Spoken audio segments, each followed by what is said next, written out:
성경 말씀 창세기 1장 27절에서 31절 그리고 3장 3절 말씀 가지고 인류의 시작과 감사의 연관성이라는 제목으로 말씀 증거하도록 하겠습니다.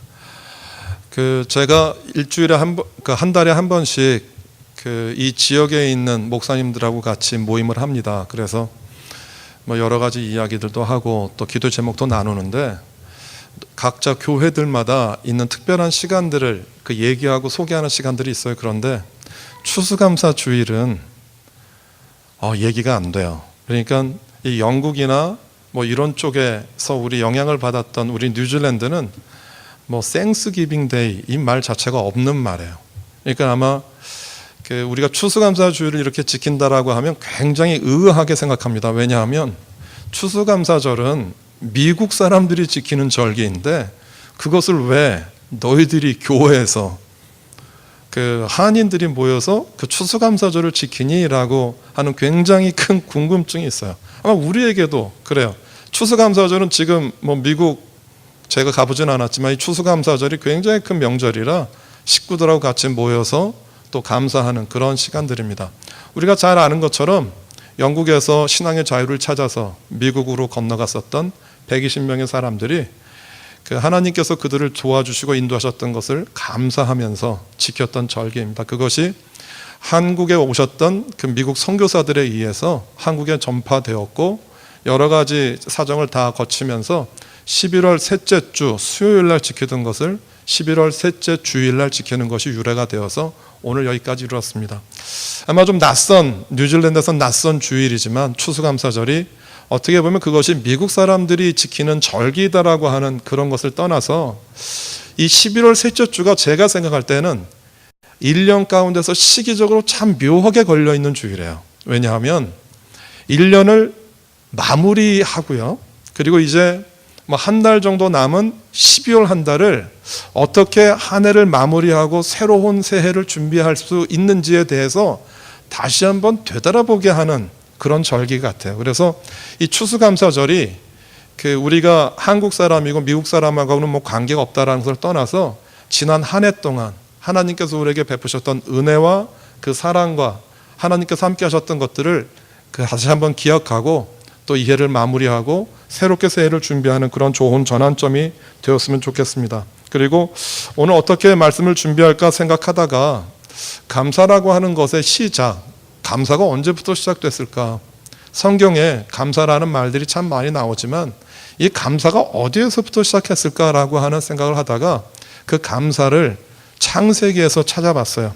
좀 색다른 구절일 수 있는데 그것이 어떻게 감사가 되었는지 한번 생각해 보려고 합니다. 여러분, 하나님은 우리들에게 복을 주기를 원하시는 분이라는 사실들을 믿으십니까? 아마 이 세상을 사는 모든 사람들이 가지고 있는 공통적인 공통점이 하나 있다라고 하면 그것은 복 받는 일입니다. 우리 가정이 복을 받기를 원하고 우리 자녀들이 복을 받기를 원하고 또 우리들이 사는 생활 가운데에서 잘 되어지고 잘 살고 우리들이 바라는 모든 희망과 소원들이 다 이루어지는 것 사람들이 모두 다 바랍니다. 이것을 바라지 않는 사람은 아무도 없습니다. 종교는 이러한 바람 가운데서 시작합니다. 만약에 종교가 그러한 복을 주지 않는다라고 말을 하면 아마 사람들은 종교 생활 하지 않을지 모릅니다.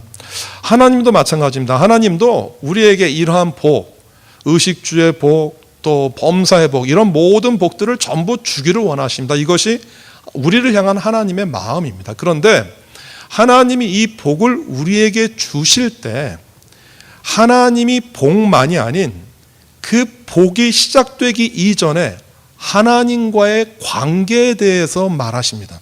그러니까 우리들은 복이라고 하는 복 자체에 주목하지만 하나님은 그 복이 시작되기 이전에 하나님과 우리의 관계에 대해서 주목하고 계세요. 그게 뭐냐 하면 하나님과 우리의 연합입니다. 하나님께서 우리에게 주셨던 복은 사람에게만 해당되지 않습니다. 하나님이 우리에게 주셨던 이 복은 지구상에 사는 모든 생물에게 모두에게 선포되어졌던 하나님의 약속이고 축복이었습니다. 성경 말씀 창세기 1장 21절부터 22절 말씀을 제가 읽어드립니다. 하나님이 큰 바다 짐승들과 물에서 번성하여 움직이는 모든 생물을 그 종류대로, 날개 있는 모든 새를 그 종류대로 창조하시니 하나님이 보시기에 좋았더라. 하나님이 그들에게 복을 주시며 이르시되 생육하고 번성하여 여러 바닷물에 충만하라. 새들도 땅에 번성하라 하시니라 라고 되어져 있어요. 하나님은 이 세상을 창조하고 난 다음에 이 세상에 있는 모든 것들을 복 주셨습니다. 해와 달과 별, 이런 모든 일월성신들은 물론이고요, 하나님이 창조하셨던 식물과 생물과 동물들, 이 모든 것들에게 다 복을 주셨습니다. 그런데 그 모든 것들을 다 복 주시고 난 다음에 그 모든 생물을 다스릴 대표자를 창조하십니다. 하나님의 창조 맨 마지막에 창조되어진 사람에게 어떠한 일이 맡겨졌느냐 하면 이 땅에 있는 모든 것들을 하나님이 이미 복 주셨는데 그 복 주신 생명들을 통해서 그 사람들이 무엇인가 해야 될 일들을 하나님이 맡기셨어요. 오늘 본문 읽어보면 이렇게 되어 있습니다. 창세기 1장 27절, 28절 보면 이렇게 되어 있어요. 하나님이 자기 형상 곧 하나님의 형상대로 사람을 창조하시되 남자와 여자를 창조하시고 하나님이 그들에게 복을 주시며 하나님이 그들에게 이르시되 생육하고 번성하여 땅에 충만하라. 땅을 정복하라. 바다의 물고기와 하늘의 새와 땅에 움직이는 모든 생물을 다스리라 라고 하셨어요. 한 가지 궁금증이 하나 있어요.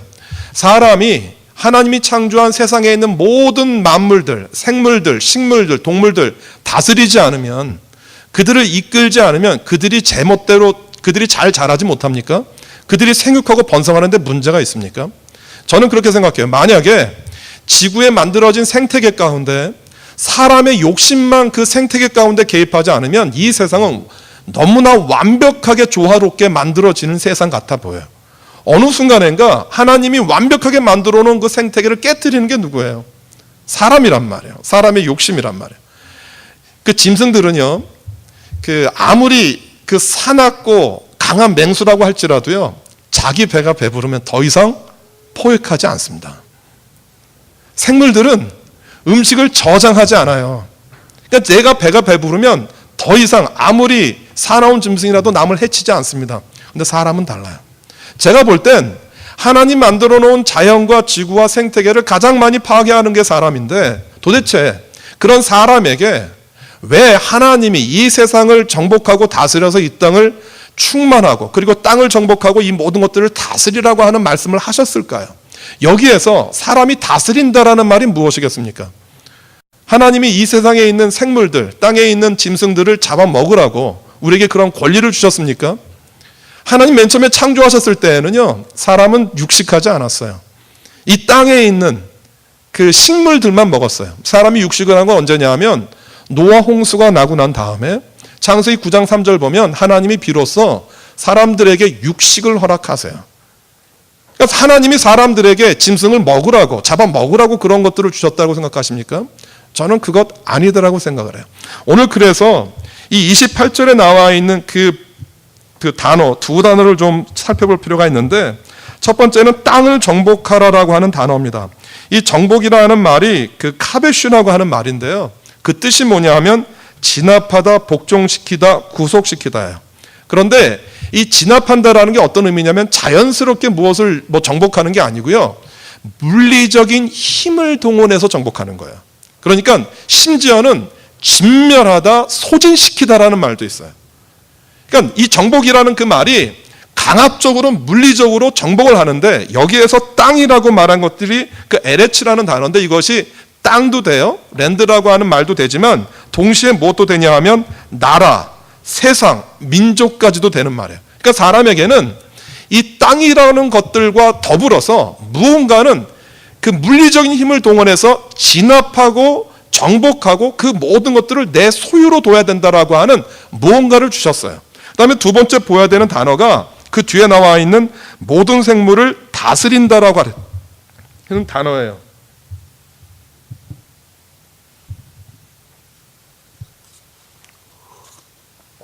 이 다스린다라는 말이 라다라고 하는 말인데, 그냥 지배하다, 통치하다, 다스리는 거예요. 그러니까 아까 말했었던 그 카베시라는 말과는 달리요, 물리적인 힘으로 무언가를 하는 게 아니고 그냥 나에게 주어진 권위로, 내게 주어져 있는 힘으로, 내게 주어져 있는 능력으로, 물리적인 힘 말고요, 그냥 나에게 힘이 있어서 그것을 가지고 통치하고 다스리는 것들을 말을 해요.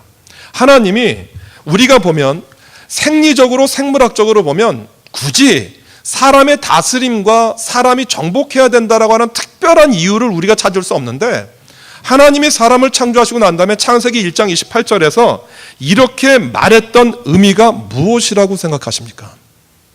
저는 이 말씀 생각하면서 그런 생각을 했어요. 뭐냐 하면, 하나님이 이 세상을 다스리고 정복하고 통치하라고 말했었던 그것은 사람 안에 있는 힘이 아니고요, 사람 안에 있는 능력으로 그것을 다스리라는 것이 아니라 하나님과 관계 안에서 사람이 깨달은 깨달음으로 다스리라고 하는 의미예요.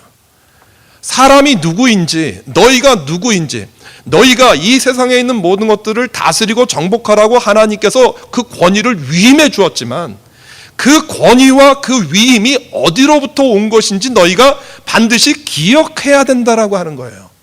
그 기억해야 된다라고 하는 의미를 알리기 위해서 하나님이 주신 것이 있어요. 그것이 창세기 3장 3절 말씀이에요. 우리 다 같이 한번 읽어볼까요? 시작. 동산 중앙에 있는 나무의 열매는 하나님의 말씀에 너희는 먹지도 말고 만지지도 말라, 너희가 죽을까 하노라 하셨느니라. 우리가 성경을 읽고 교회에 나오시고 처음 하는 질문 가운데 한 가지는 다 이 질문이에요. 사람이 선악과를 따먹고 타락해서 하나님께 벌받아서 에덴 동산에서 쫓겨날 건데 왜 굳이 에덴 동산 중앙에 하나님이 선악과를 남겨두어서 사람으로 하여금 유혹의 대상이 되게 했느냐라고 하는 거예요. 여러분, 한 각도에서 보면 분명히 선악과는 사람을 유혹하는 유혹의 대상이에요. 그러나 하나님과 사람과 관계 안에서의 선악과는 무엇을 알리는 거냐 하면, 선악과에 있는 열매를 따먹지 말라라고 하는 하나님의 명령을 반드시 지켜야 되는 존재예요. 이 세상에 있는 모든 것을 다 할 수 있어요. 사람은 다 할 수 있는데 단 한 가지 금지시켜 놓은 것이 뭐냐 하면, 동산 중앙에 아담과 하와가 매일 다니면서 동산 중앙에 있는 선악과는 매일 보는 거예요. 매일. 그런데 동산 중앙에 있는 선악과의 열매는 따먹지 말라라는 거예요. 하나님과 사람 사이의 모든 것을 다 허락하셨어요. 처음부터 끝까지 내 마음대로 다 할 수 있어요. 동물들의 이름을 지었다라는 이야기는 뭐냐 하면 그 동물들의 주인이라는 뜻이거든요. 내 자식을 내가 이름 짓는다라는 얘기는 뭐냐 하면 이 자녀에 대해서 내가 무언가 해야 될 책임이 따르는 거예요. 이 세상에 있는 생물들은 그렇게 지어졌어요. 하나님이 창조하시고 아담과 하와가 이름을 붙이고 이 세상에 있는 모든 것들을 다 허락하셨어요. 그런데 단 한 가지 제한해 두신 거예요. 동산 중앙에 있는 선악과 열매는 따먹지 말어. 그 제한이 뭐냐 하면 하나님과 우리 사이에 있어서의 관계예요. 관계. 너의 관계가 뭐냐 하면, 너의 존재가 뭐냐 하면, 너의 위치가 뭐냐 하면 하나님의 말씀을 듣고 순종해야 되는 자리인 거예요. 내가 너에게 말했던 그 가르침, 그 명령을 따라서 살아야 되는 존재야라고 가르친 거예요. 사람에게 이 세상을 땅을 정복하고 이 세상에 있는 모든 것들을 다스리라고 말한 것은 내 안에 있는 내 힘과 능력을 드러내고 그것을 통해서 모든 것들을 다스리라고 얘기한 게 아니에요. 그것을 다스리는데 무엇 안에서 다스리는 거냐 하면 하나님과 우리 안에 있는 그 관계예요. 관계. 그 관계 안에서 다스리라는 거예요. 그게 뭐냐 하면 사람은 어떤 존재라고요?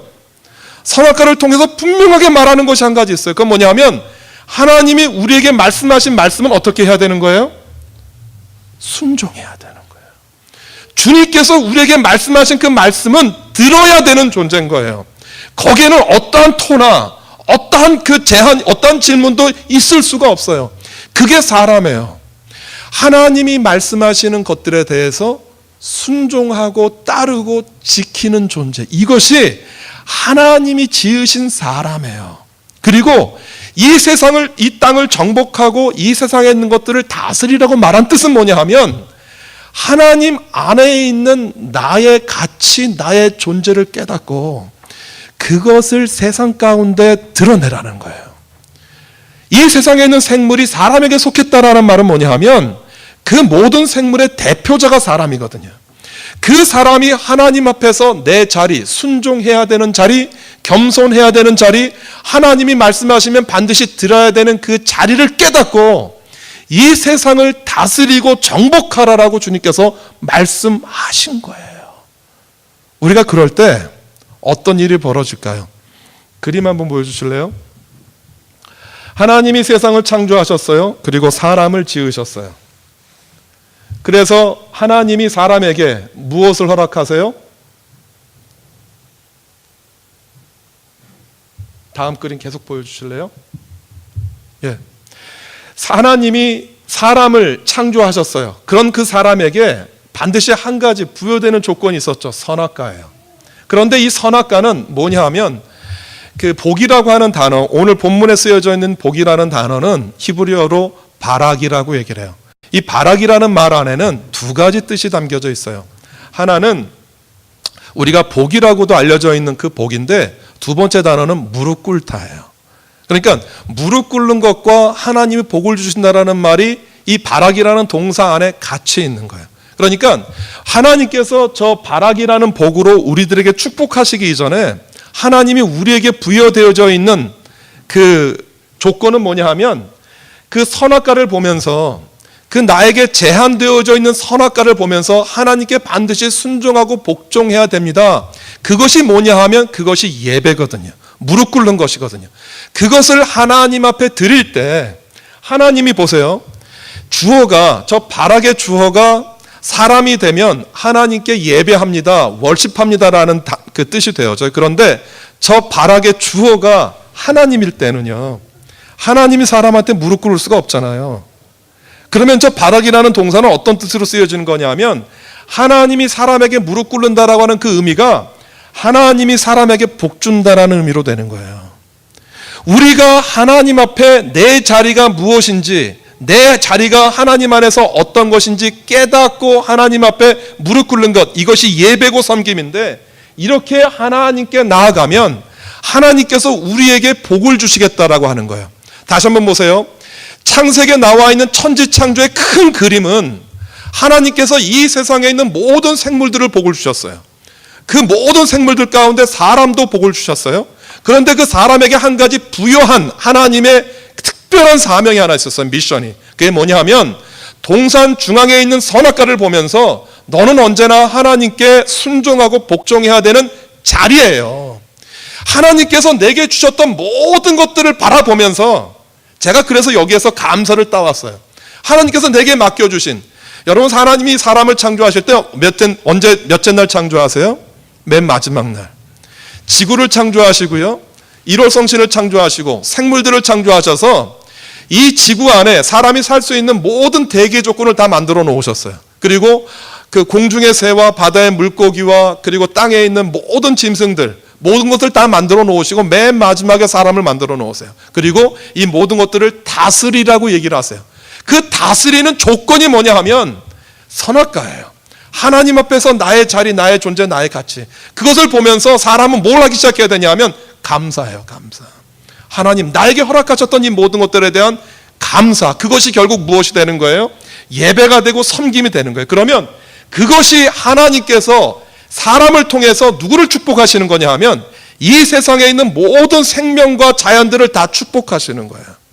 이것이 하나님께서 이 세상을 축복하시는 과정이에요. 그런데 어떤 일이 생기냐 하면 사람이 하나님을 향하여서 드려야 되는 저 바락의 자리, 순종의 자리, 예배의 자리, 감사의 자리가 깨어지면 무엇도 깨지는 거냐 하면 하나님이 사람을 통해서 이 세상을 축복하시는 저 복도 깨지는 거예요.